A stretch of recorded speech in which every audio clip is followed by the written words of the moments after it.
Bonjour et bienvenue pour cette vidéo dans laquelle je vais vous donner des indications pour les exercices du 6 mai sur les fonctions sinus et cosinus.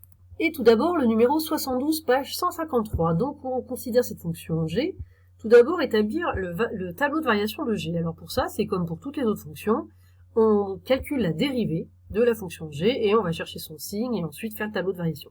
Donc tout d'abord la dérivée, on applique les formules de dérivée. Au départ, x fois cosinus x c'est un produit, donc on applique la formule u'v plus uv', là j'ai détaillé.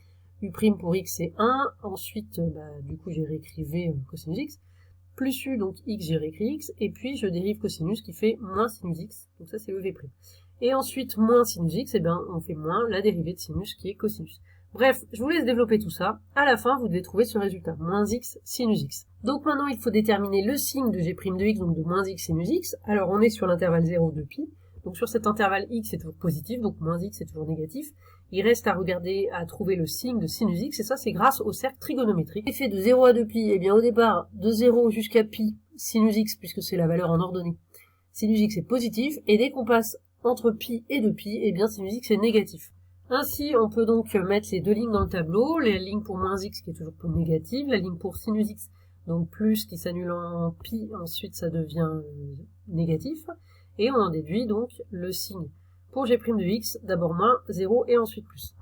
Et donc, ainsi, on peut avoir les variations de g. Donc d'abord décroissant, de 0 jusqu'à moins pi, je vous laisse calculer les valeurs, c'est pas très compliqué, et ensuite croissant. On va pouvoir donc répondre à la question 2 petit a, démontrer que l'équation g de x égale à 0 admet exactement deux solutions. Et oui, il y a une solution qui est 0, puisqu'en 0, ça vaut 0, et une solution qui va être à ce niveau-là, entre pi et 2pi, puisque on passe de moins pi à 2pi, donc on passe par 0, vous allez utiliser le corollaire du théorème des valeurs intermédiaires. Et puis pour trouver une valeur approchée, vous utilisez la table de la calculatrice. Deuxième exercice, le numéro 37, page 149. Alors je vais vous expliquer avec le premier, peut-être le deuxième, on verra ce qu'il faut faire. C'est parti pour le petit a. Donc ici, il faut calculer f de x plus grand t. Grand t dans ce petit a, c'est pi. Donc je remplace quand f de x plus pi. Donc je remplace tous les x par x plus pi dans l'expression. Donc ici ça donne sinus de 4 entre parenthèses x plus pi, plus cosinus de 2 entre parenthèses x plus pi. Je développe tout ça, ça donne donc sinus de 4x plus 4pi, plus cosinus de 2x plus 2pi.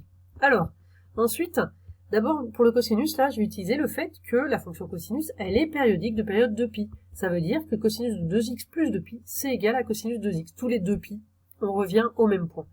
Pour le sinus, ça va être pareil en fait, mais je le fais en deux fois parce que je repère que 4pi, en fait c'est 2 fois 2pi, donc on a deux périodes. Donc pareil, on revient au même point. Donc finalement, c'est égal à sinus de 4x plus cosinus de 2x, donc c'est exactement f de x. Donc ce qu'on peut en déduire, c'est que on a f de x plus pi qui est égal à f de x, donc ça nous dit que la fonction f elle est périodique de période pi, et donc la courbe représentative de f, elle est invariante par translation de vecteur pi. Et ensuite, c'est pareil pour les suivants, vous remplacez avec le grand T qui est donné à chaque fois, vous développez, et en fait, vous allez trouver des multiples de 2pi, ce genre de choses, et donc c'est pour ça que à la fin, ça vous redonne la fonction de départ, et vous allez pouvoir dire c'est périodique avec telle période, à chaque fois la période c'est grand T. Et enfin, le numéro 35, page 149. Donc là, on étudie la fonction f de x égale cosinus de x, et on a donné la représentation entre 0 et pi.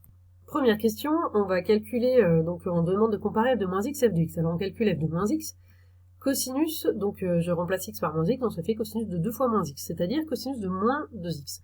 Or la fonction cosinus, elle est paire, c'est-à-dire que cosinus de moins x ou cosinus de x, c'est la même chose. Donc là, on peut enlever donc le moins à l'intérieur, et donc on obtient que c'est égal à cosinus de 2x, c'est-à-dire à f de x. Donc on en déduit pour la fonction f qu'elle est paire. Et en particulier, sa courbe, elle est symétrique par rapport à l'axe des ordonnées. Ainsi, pour tracer la portion de la courbe qui est de l'autre côté de l'axe, il suffit de faire une symétrie axiale comme dans un miroir, puisque la fonction est paire. Et enfin, dernière question, donc proposer une période t de f, c'est-à-dire une période pour laquelle la courbe se répète en fait, comme une frise. Donc ici, vous pouvez voir sur le graphique que la période, ça semble être pi, et pour cela, on vérifie que f de x plus pi est égal à f de x. Donc vous remplacez comme on a fait dans l'exercice juste avant, x par x plus pi, vous regardez en développant et on obtient bien f de x, ce qui montre que f est de période pi.